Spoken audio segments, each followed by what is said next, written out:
अब देखो example number first आपकी बुक का।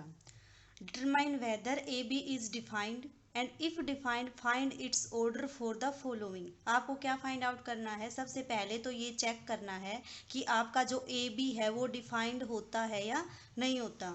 ए बी डिफाइंड होने का मतलब ए के नंबर ऑफ कॉलम्स बी के नंबर ऑफ रो के इक्वल आपके हैं या नहीं, तभी तो आपका ए बी डिफाइन होगा। ठीक है, तो देखो ए का ऑर्डर कितना दे दिया 2x2, बी का ऑर्डर कितना दे दिया 2x3।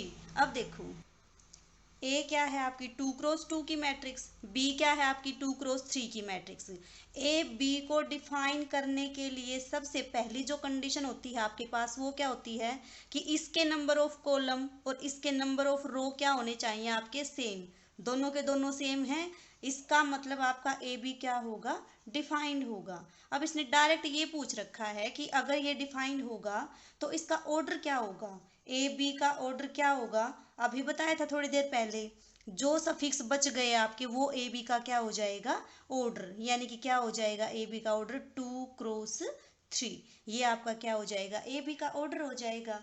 सिमिलरली आपका सेकंड पार्ट देखो, सेकंड पार्ट में क्या है? ए का ऑर्डर कितना है 3x2, बी का ऑर्डर कितना है 2x3। अब देखो ए के जो नंबर ऑफ कॉलम है आपके बी की नंबर ऑफ रो के इक्वल हैं, इसका मतलब आपका ए बी डिफाइंड होगा।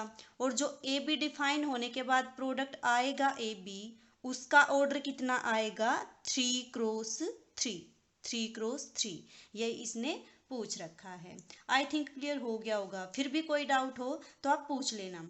उसके बाद देखो example number second, example number second का फर्स्ट पार्ट करते हैं। देखो आपको इन दोनों की प्रोडक्ट कैलकुलेट करनी है। वही रूल, प्रोडक्ट कैलकुलेट करने के लिए सबसे पहले क्या चेक करोगे? इनका ऑर्डर। इसका ऑर्डर कितना है आपका? एक रो है तो 1x3 और इसका ऑर्डर कितना है 3x1। यानी कि इसकी लास्ट एंट्री इसकी फर्स्ट एंट्री के इक्वल है, तो इसका मतलब प्रोडक्ट क्या होगा आपका? डिफाइंड होगा। और ऑर्डर आपका जो आएगा मैट्रिक्स का प्रोडक्ट के बाद वो क्या आएगा आपका 1x1। करो मल्टीप्लाई, कैसे बताया था? इसकी फर्स्ट रो को इसके फर्स्ट कॉलम के साथ मल्टीप्लाई करोगे। करो 1 को मल्टीप्लाई करोगे किसके साथ? 2 के साथ। -2 को करोगे 1 के साथ और 3 को किसके साथ करोगे? 3 के साथ। और तीनों का क्या करोगे? सम। 2 1 जा 2 प्लस -2 की प्रोडक्ट किसके साथ करोगे? 1 के साथ। तो कितना आएगा आपका? -2 प्लस 3 की मल्टीप्लाई करोगे 3 के साथ, कितना आएगा? 9। अब देखो इस फर्स्ट रो की पहले तो फर्स्ट कॉलम के साथ मल्टीप्लाई करते हैं, फिर क्या करते हैं फर्स्ट रो की सेकंड कॉलम के साथ, लेकिन और कॉलम तो इसमें है ही नहीं, तो इसका मतलब इस रो में तो आपकी एक ही एंट्री आएगी। फिर क्या करते हैं सेकंड वाली रो की फिर वही कॉलम के अकॉर्डिंग मल्टीप्लाई करते हैं, लेकिन सेकंड भी इसमें क्या है आपकी रो है ही नहीं, तो इसका मतलब आपकी जो मल्टीप्लिकेशन आएगी वो जस्ट यही आएगी। और देखो इसका ऑर्डर कितना है, पहले तो इसको सोल्व करो, कितना आ जाएगा ये? -2 से 2 कैंसिल हो जाएगा 9, यानी कि 1 ही रो और 1 ही कॉलम आपका।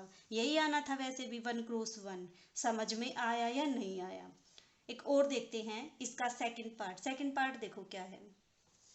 सेकंड पार्ट में क्या करना है आपको? इस मैट्रिक्स की मल्टीप्लाई करनी है इस मैट्रिक्स के साथ। कैसे करोगे? देखो सबसे पहले तो क्या देखोगे कि क्या इसके नंबर ऑफ कॉलम इसकी नंबर ऑफ रो के इक्वल हैं या नहीं। इसका ऑर्डर देखो पहले कितना है 2x2, इसका भी ऑर्डर कितना 2x2। इसकी लास्ट एंट्री इसकी फर्स्ट एंट्री के इक्वल है आपकी, तो इसका मतलब दोनों का प्रोडक्ट क्या हो जाएगा? डिफाइन हो जाएगा। करो इसका प्रोडक्ट क्या आएगा? फर्स्ट रो की मल्टीप्लाई करोगे फर्स्ट कॉलम के साथ, इसकी मल्टीप्लाई इसके साथ और इसकी मल्टीप्लाई इसके साथ, यानी कि a into D plus b into -c plus b into -c। फिर क्या करोगे? इस फर्स्ट रो की मल्टीप्लाई किसके साथ करोगे? सेकंड वाले कॉलम के साथ, और वो यहाँ पे लिखोगे। लिखो कितना आएगा? a into -b, a into -b, b into -d, यानी कि प्लस b इंटू डी। ठीक है, फिर क्या करोगे? अब देखो इसमें ये रो थी, एक कॉलम की मल्टीप्लाई की ये एंट्री आई, दूसरे कॉलम के साथ की ये एंट्री आई। अब थर्ड कॉलम अगर और होता तो वो एंट्री यहाँ पे आ जाती है आपकी, लेकिन इसमें आगे कॉलम है ही नहीं। तो अब कहाँ चलोगे? नीचे। अब क्या करोगे? इस सेकंड वाली रो की मल्टीप्लाई करोगे फर्स्ट कॉलम के साथ। कितना आएगा? c into B D into minus C, यानी कि c into D plus D into minus C. फिर क्या करोगे? इसकी मल्टीप्लाई सेकेंड कॉलम से करोगे, c into minus B, C into minus B plus D into D, D into D. ये यहीं पे क्या हो जाएगा? स्टॉप। प्रोडक्ट का जो ऑर्डर आएगा एक बार वो जरूर चेक कर लेना, 2 क्रॉस 2, 2 क्रॉस 2 आपका आ गया। इसको सिंप्लीफाई कर लो, ये क्या आ जाएगा? आपका मैट्रिक्स का प्रोडक्ट। आया समझ में? सिमिलरली आपके नेक्स्ट पार्ट है, इसमें भी यही है, इसमें भी यही है। ये वाला पार्ट मैं करा देती हूँ, ठीक है? बुक में ही देख लो, अदरवाइज लेंथ हो जाएगा ये। सबसे पहले क्या चेक करोगे कि क्या इनका ऑर्डर आपका इस तरह से है कि आप इनकी मल्टीप्लाई कर सको। तो देखो इसका ऑर्डर कितना है? 3 क्रॉस 2। इसका ऑर्डर कितना है? 2 क्रॉस 3, यानी कि 2 इंटू 2। तो ये आपका क्या है? दोनों सेम, तो मल्टीप्लाई हम कर सकते हैं इनकी। सेम वही उसी रूल से इसकी क्या करो? प्रोडक्ट करो, ठीक है?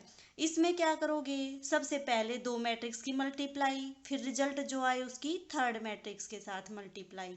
कैसे करोगे? देखो सबसे पहले तो ये चेक करो कि क्या ये दोनों मल्टीप्लाई करने के उसमें है भी या नहीं फॉर्मेट में। तो देखो ये क्या है आपका?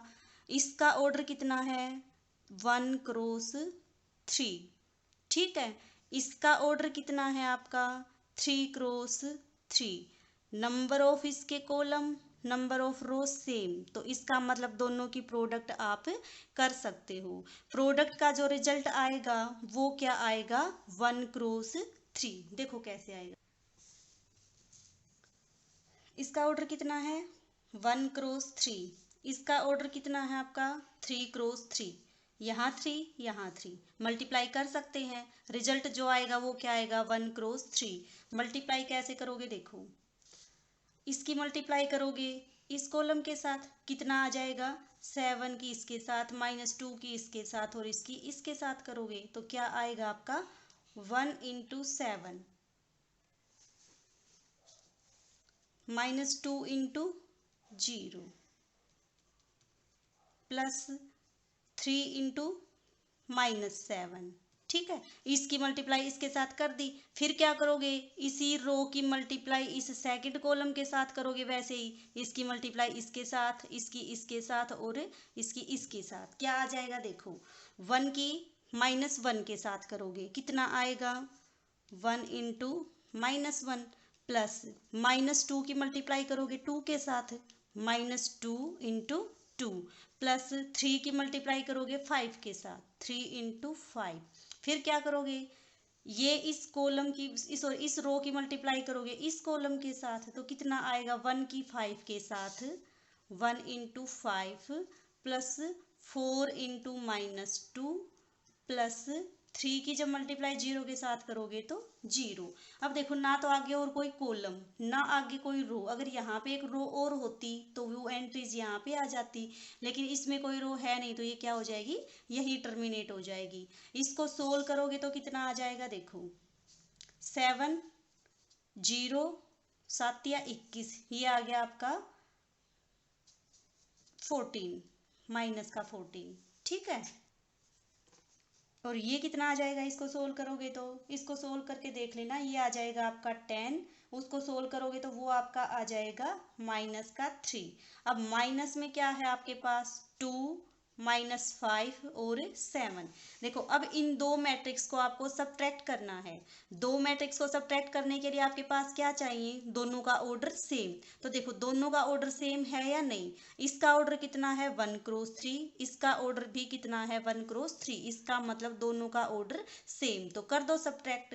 सब्ट्रैक्ट कैसे करते थे? जो एंट्री है उसकी कोरस्पॉन्डिंग एंट्री को उसमें से सब्ट्रैक्ट कर दो, यानी कि माइनस का 14 -2, 10 में से -5 कर दो, 10 -5 -3 -7, कितना आ जाएगा आपके पास? -16 15 और 10। ये आपका क्या आ गया आंसर। इस तरह से आप क्वेश्चंस को क्या करो, ट्राई करो। थर्ड वाला एग्जाम्पल वो भी ऐसे ही है, ठीक है। ट्राई करना, जहाँ कहीं भी डाउट आए पूछ लेना, ठीक है।